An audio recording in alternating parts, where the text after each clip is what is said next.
Hello అందరికీ, welcome back to our channel. ఈరోజు మీకు మునగాకుతో అయితే 2 రెసిపీస్ని అయితే చూపించబోతున్నాను. చాలా టేస్టీగా ఉంటాయి మరియు అంతే హెల్దీ కూడా. మునగాకునైతే తీసుకొని ఈ విధంగా క్లీన్ చేసి అయితే పెట్టుకోండి.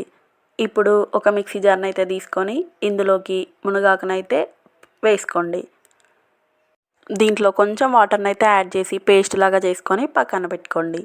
ఇప్పుడు స్టవ్ ఆన్ చేసుకొని ఒక కడాయిని అయితే పెట్టుకొని ఇందులో 2 to 3 టేబుల్ స్పూన్ వరకు ఆయిల్ని అయితే వేసుకోండి. ఆయిల్ హీట్ అయిన తర్వాత ఇందులో ఎండుమిర్చిలను అయితే వేసుకోండి. అస్సలు స్కిప్ చేయకండి, టేస్ట్ చాలా బాగుంటుంది. ఇందులోనే జీలకర్ర అదేవిధంగా ఆవాలను కూడా యాడ్ చేసుకోండి. ఇవి చిటపటలాడిన తర్వాత ఇందులోనే పల్లీలను కూడా యాడ్ చేసుకోండి. అదేవిధంగా 6-7 వెల్లుల్లి రెబ్బలను కూడా యాడ్ చేసుకోండి. ఇవన్నీ మంచిగా ఫ్రై అయిపోయిన తర్వాత మనం ముందుగా పేస్ట్గా చేసి పెట్టుకున్న ఈ మునగాకు పేస్ట్ని అయితే ఇందులో వేసుకోండి. వేసుకొని దీన్ని కూడా మంచిగా కలపండి.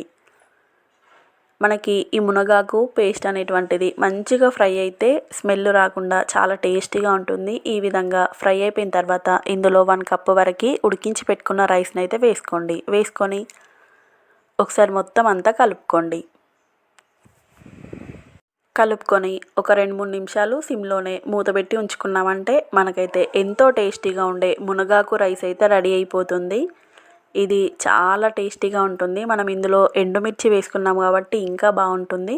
ఇందులోనే రుచికి తగినంత సాల్ట్ని అయితే యాడ్ చేసుకోండి. అదేవిధంగా మీరు కావాలంటే కొత్తిమీరను కూడా యాడ్ చేసుకోవచ్చు చివరిలో.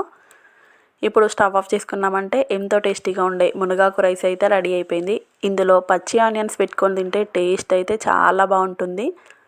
దీన్ని ఇష్టపడని వారు కూడా చాలా ఇష్టంగా తింటారు, అంత బాగుంటుందన్నమాట. సో తప్పకుండా ఒకసారి అయితే ట్రై చేయండి. అలాగే మన ఛానల్ని ఇంతవరకు సబ్స్క్రైబ్ చేసుకొని వాళ్ళు ఉంటే కూడా సబ్స్క్రైబ్ చేసుకోండి. అదేవిధంగా ఇంకొక రెసిపీని అయితే చూపించబోతున్నాను. ముందుగా స్టవ్ అయితే ఆన్ చేసుకొని కుక్కర్ని అయితే పెట్టుకోండి. ఇందులో ఒక 2 to 3 టేబుల్ స్పూన్ వరకు ఆయిల్ని అయితే వేసుకోండి. ఆయిల్ హీట్ అయిన తర్వాత 2-3 ఎండుమిర్చీలు అదేవిధంగా 1/2 టేబుల్ స్పూన్ జీలకర్ర 1/2 టేబుల్ స్పూన్ ఆవాలు అయితే వేసుకోండి. అవి వేగిన తర్వాత కొద్దిగా పచ్చిమిర్చిని కూడా యాడ్ చేసుకోండి. అదేవిధంగా 6-7 వెల్లుల్లి రెబ్బలను కూడా యాడ్ చేసుకొని ఒకసారి అయితే కలుపుకొని మంచిగా ఫ్రై అవ్వనివ్వండి. ఇందులోనే 1/2 టేబుల్ స్పూన్ పసుపు అలాగే 1/2 టేబుల్ స్పూన్ వరకు అల్లం వెల్లుల్లి పేస్ట్ని కూడా వేసుకోండి. వేసుకొని వీటిని అయితే ఒకసారి కలిపి ఫ్రై చేసుకోండి. మనకు ఈ విధంగా మంచిగా ఫ్రై అయిన తర్వాత ఇందులో మనము శుభ్రం చేసి పెట్టుకున్న మునగాకునైతే వేసుకోండి. వేసుకొని దీన్ని ఒక 1 to 2 మినిట్స్ వరకు ఫ్రై చేసుకోండి.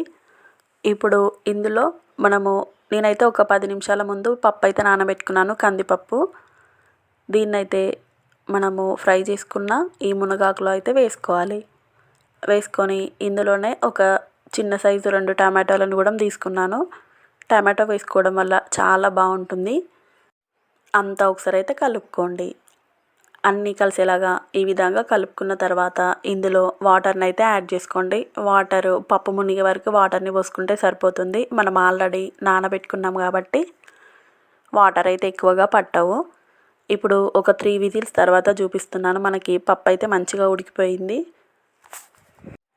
ఇందులో రుచికి తగినంత సాల్ట్ అదేవిధంగా కొద్దిగా ధనియాల పౌడర్ని అయితే వేసుకుంటే టేస్ట్ చాలా బాగుంటుంది. మనకైతే ఎంతో టేస్టీగా ఉండే మునగాకు పప్పు అయితే రెడీ అయిపోయింది. మునగాకు రైస్ డైరెక్ట్గా మేము తినలేము అనుకునే వాళ్ళైతే ఈ విధంగా పప్పులో కలిపి చేసుకోండి, టేస్ట్ బాగుంటుంది. మనకు హెల్త్కి కూడా చాలా చాలా మంచిది. తప్పకుండా అయితే ట్రై చేయండి. Thank you for watching.